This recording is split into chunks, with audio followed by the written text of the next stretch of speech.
नमस्कार दोस्तों, आपका बहुत बहुत स्वागत है हमारे यूट्यूब चैनल पटवा एजुकेशन में। दोस्तों, आज हम बात करने वाले हैं एक महत्वपूर्ण टॉपिक आगमन विधि क्या है, इसके जनक कौन है, नियम और सूत्रों के बारे में। जी हाँ दोस्तों, यह जो आगमन विधि है यह बीएड के साथ ही बीटीसी जिसको डीएलएड के नाम से जाना जाता है मैं बहुत ही महत्वपूर्ण है। इसके साथ ही यूपी टेट, एमपी टेट जितनी भी शिक्षक संबंधी भर्तियां होती हैं उनमें भी यह विधि पूछी जाती है। इसके सूत्र, इसके जनक आदि के बारे में पूछा जाता है।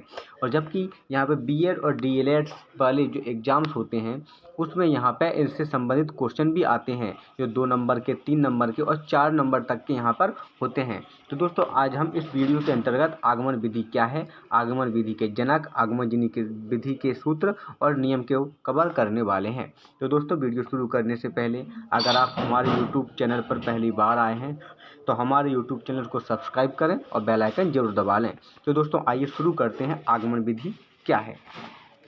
आगमन विधि शिक्षण की एक सबसे प्रभावशाली मनोवैज्ञानिक विधि मानी जाती है। अर्थात जो आगमन विधि है यह तो सबसे पहले एक शिक्षण विधि है जिसके द्वारा शिक्षा का कार्य किया जाता है। इस विधि में सबसे पहले उदाहरण दे दिए जाते हैं और उदाहरण के आधार पर नियमों की खोज अपनी सूझबूझ के आधार पर करनी पड़ती है और नियमों तक पहुंचा जाता है। साधारण भाषा में कह सकते हैं कि आगमन विधि वह विधि है जिसमें छात्रों को सबसे पहले उदाहरण देते हैं और छात्र उदाहरण के माध्यम से सामान्य नियम की खोज करते हैं। उस विधि को आगमन विधि कहते हैं। यह विधि है, यह मनोवैज्ञानिक विधि होती है। इसलिए विभिन्न मनोवैज्ञानिकों का कहना है कि जब हम छात्र छात्राओं के सामने कई प्रकार के उदाहरण, कई प्रकार की वस्तुएं रखते हैं तो छात्र उन वस्तुओं को देखते हैं, उन वस्तुओं को जांच पड़ताल करते हैं और कुछ निष्कर्ष निकालने का प्रयत्न करते हैं, जिसको हम आगमन प्रणाली कहते हैं। उदाहरण के तौर पर मानो हमने छात्र को एक उदाहरण दे दिया जिसमें हमने उदाहरण दिया चौराहा। अब छात्र इसका विश्लेषण करेंगे कि चौराहा होता क्या है।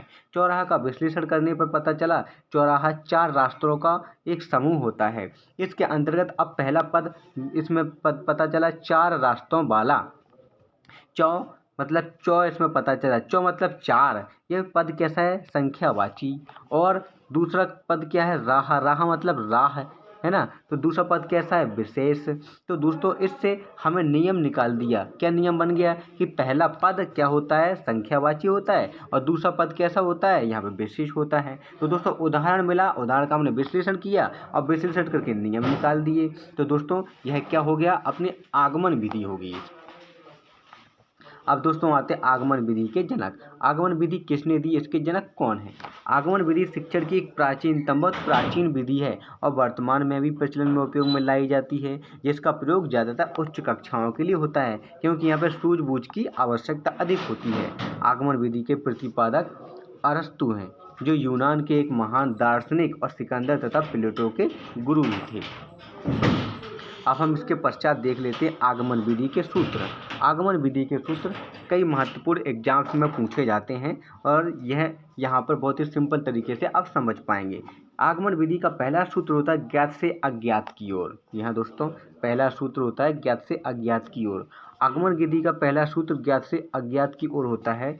इसमें हम छात्र छात्राओं को विभिन्न प्रकार की वस्तुएं उदाहरण के तौर पर देते हैं जो हमें ज्ञात हैं। अब इन वस्तुओं का विश्लेषण करना होता है और उनके निष्कर्ष निकालने होते हैं, नियम तक पहुंचने होते हैं। इसलिए इसका पहला सूत्र हो जाता है ज्ञात से अज्ञात की ओर। अर्थात हमें ज्ञात चीज़ें दी जाती हैं और अज्ञात नियम और निष्कर्ष पता लगाए जाते हैं।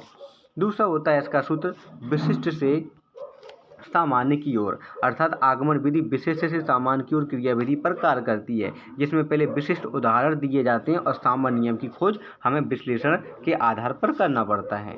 इसके पश्चात आता है स्थूल से सूक्ष्म की ओर। तीसरा इस पर सूत्र है। यह विधि स्थूल से सूक्ष्म की ओर क्रियाविधि पर कार्य करती है, जिसमें उदाहरण के द्वारा नियम और सिद्धांत बना देते हैं। मतलब हमें बहुत महत्वपूर्ण चीज़ें मिलती हैं, देखने को चीज़ें मिलती हैं जो बड़ी होती हैं और छोटे छोटे नियम हम उनसे बना देते हैं।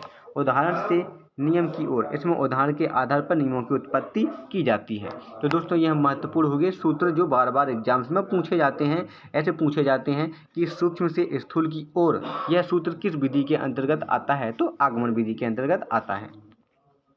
अब आता आगमन विधि के सोपान। सोपान कौन कौन से हैं, सबसे पहले उदाहरण का प्रस्तुतिकरण, सबसे पहले उदाहरण छात्राओं के सामने रख दिए जाते हैं कि कौन कौन से उदाहरण रखने हैं। अब निरीक्षण कार्य दूसरा चलता है।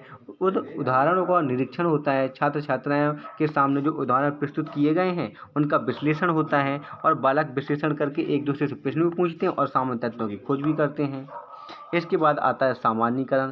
सामान्यीकरण में क्या होता है, आगमन विधि का तीसरा सोपान होता है। इसमें जो छात्र छात्राएं होते हैं उदाहरणों का विश्लेषण करते हैं और सामान्य नियम बनाने की कोशिश करते हैं कि यह जो विश्लेषण हुआ है यह वस्तु बनी है किस प्रकार के आधार पर, इसको ऐसा बोला गया है। इसके पश्चात चौथा होता है सत्यापन। सत्यापन आगमन विधि का अंतिम चौथा सोपान होता है। इसमें जो उदाहरण के द्वारा नियम बनाए जाते हैं, नियम निकले जाते हैं, उनका सत्यापन कर लिया जाता है उदाहरण के द्वारा। तो इस प्रकार से सत्यापन निकल आता है।